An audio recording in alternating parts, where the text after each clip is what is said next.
And because I'm a business person, I do some posting on LinkedIn, but that's not the biggest bulk of my posting for my show.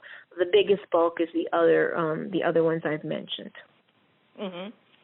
That's great. And I know just from following you and also being a guest on your show, I see how much you push out there on Twitter, and it's consistently being even after the show. So that, again, is another plus with doing Internet radio. And podcasting is evergreen, so it can continue being promoted.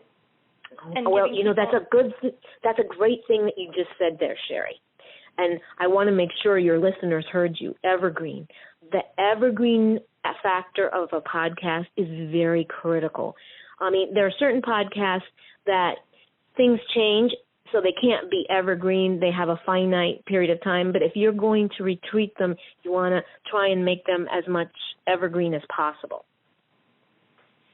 That is really good, especially, I mean, you could take a podcast, like you said, in an interview, and you could actually either edit it yourself or get somebody to edit it for you and take out little individual sound bites and really make some interesting little inserts into your social media on that so that people can hear exactly what you're referencing in your post.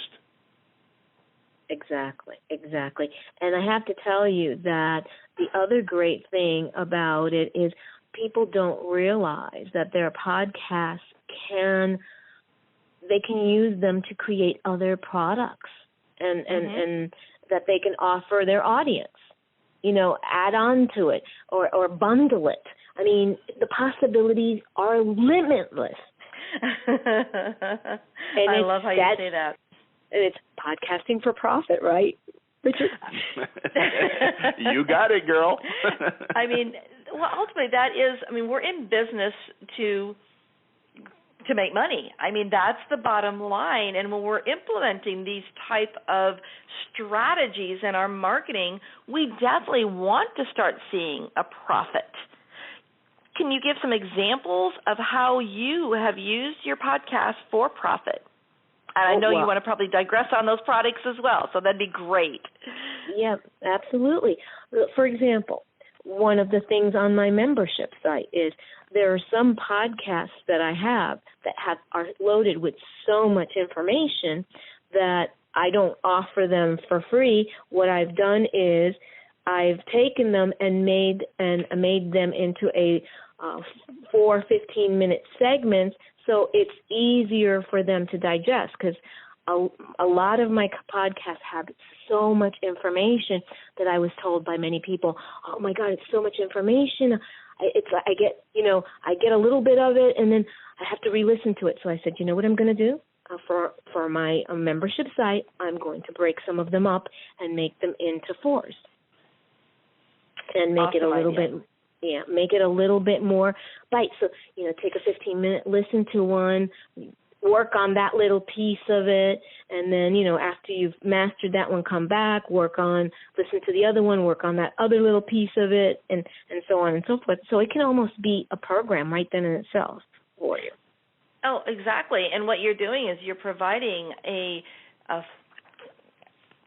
some steps for your membership members, your member site members, to actually be able to take action and implement more effectively than just having that overload. Because we tend to get overwhelmed with so much information that is out there these days, and being able to know that you've taken the time and that you've recognized and you listened to your audience, that this is going to be a much more effective way for them to actually absorb it and then take that action that is needed. Yeah, and that's something I've just started doing recently.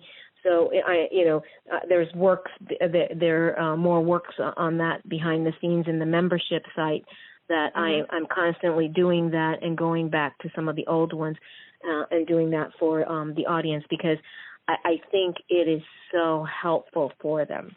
And, for example, you can even match a segment up with a handout. Mm-hmm.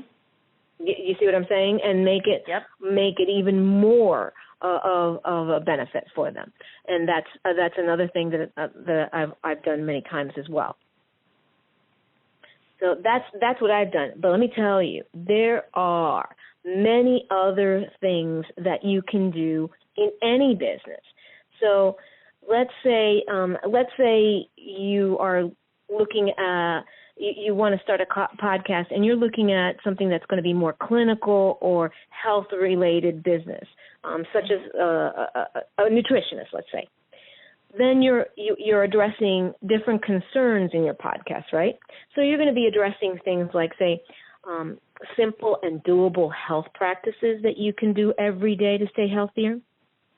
You want to address something like a list of inexpensive and healthy food products. All of these things you can address in your podcast, and then you can create handouts that you or workbooks that could be attached to it that eventually you can bundle with the podcast and those and sell it as a product. So you see how you're podcasting for profit. I love that. No, I mean that's very very smart marketing on giving people that clue, because it doesn't matter. It could be a podcast, it could be a video, it could be a series of posts that you do up on Facebook or LinkedIn or Twitter, and create a business resource from that.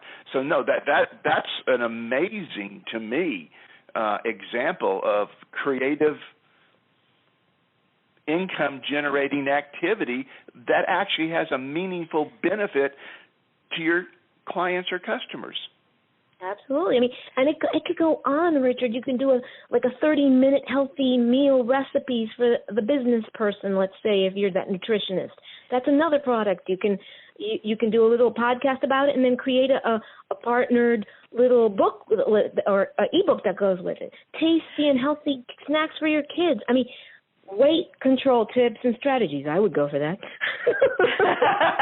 Well, what's so cool about it is that what you're doing is it's almost like a TV show, a series almost, or you're doing a radio series, and they can't wait to hear more. But again, they don't have to necessarily, depending on what the format of the show is. If it's a daily show, they know they can tune in every day. However, if they cannot take that time to tune in on the exact time that the podcast or the internet radio show is producing, they have it where they can go download it. And you've provided them a means within your membership site that by being a member, they have access to it immediately. Exactly.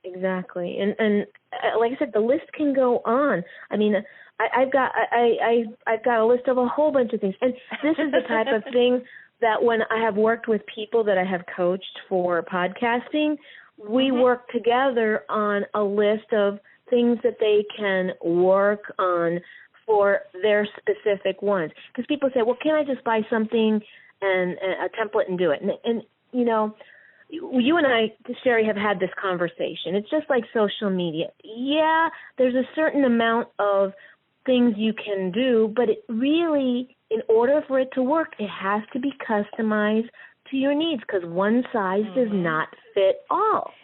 Exactly. Now, is there any special equipment that you use? You mentioned that when you were giving your, the 5 tips as far as what you want to make sure to have for those beginners and for those of us that are even involved in doing podcasting, making sure we have everything set up. You mentioned about, testing your equipment before you actually go on and do the podcast. Is there any certain, tools or equipment that you use or could recommend? Yeah, it depends on how you are recording your podcast.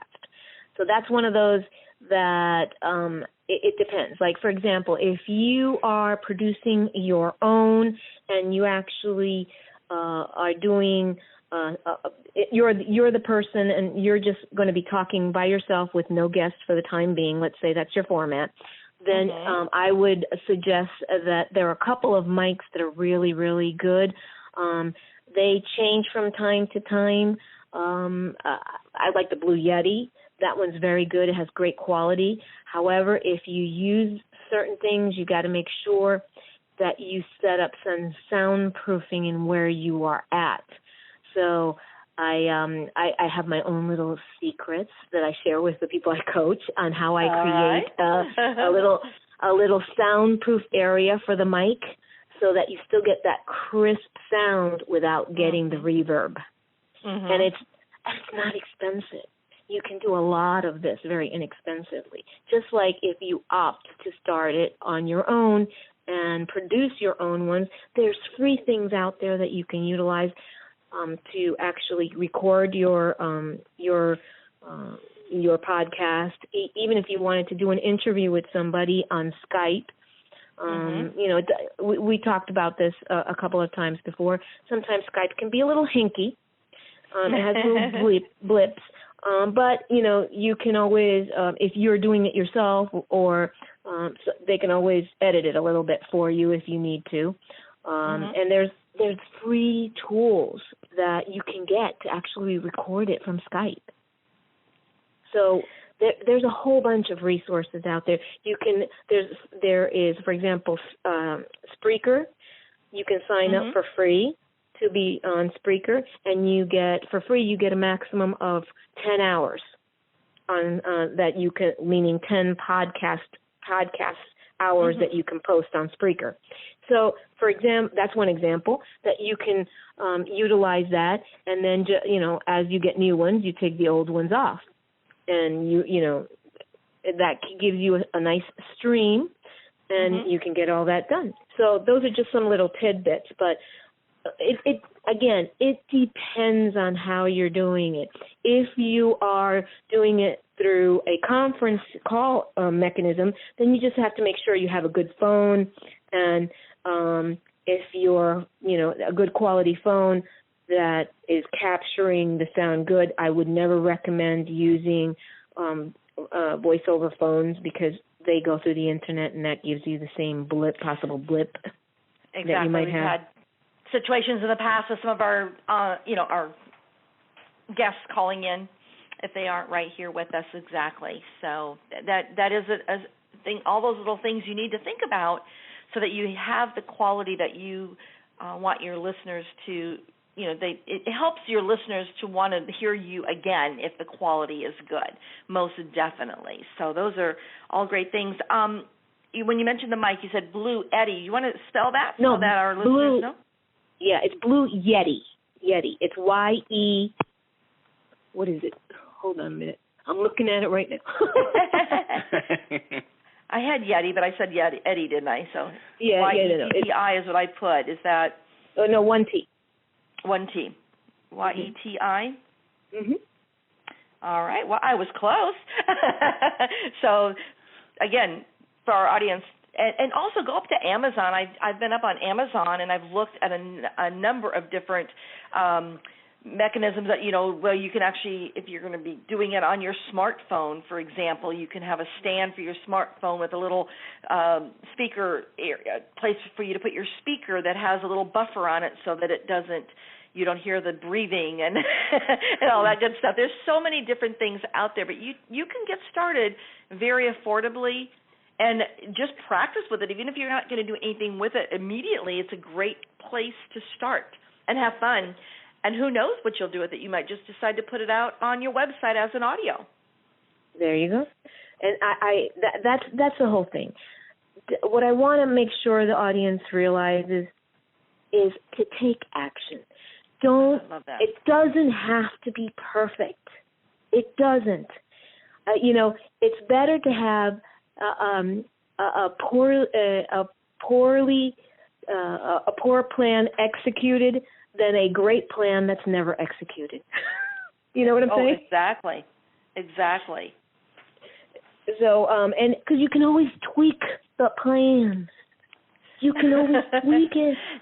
Richard always says, Rich always teases me because, I've said I'm a recovering perfectionist, and he's gotten me over that. He's actually influenced my life. He says, let's just go dirty, Cheri. Let's just do it, because if you don't do it, you'll never do it if you wait to you'll never learn. I don't know why I'm the way I am, but I tend to learn much, much more from my mistakes and my mess-ups than I do from my successes. And absolutely. so when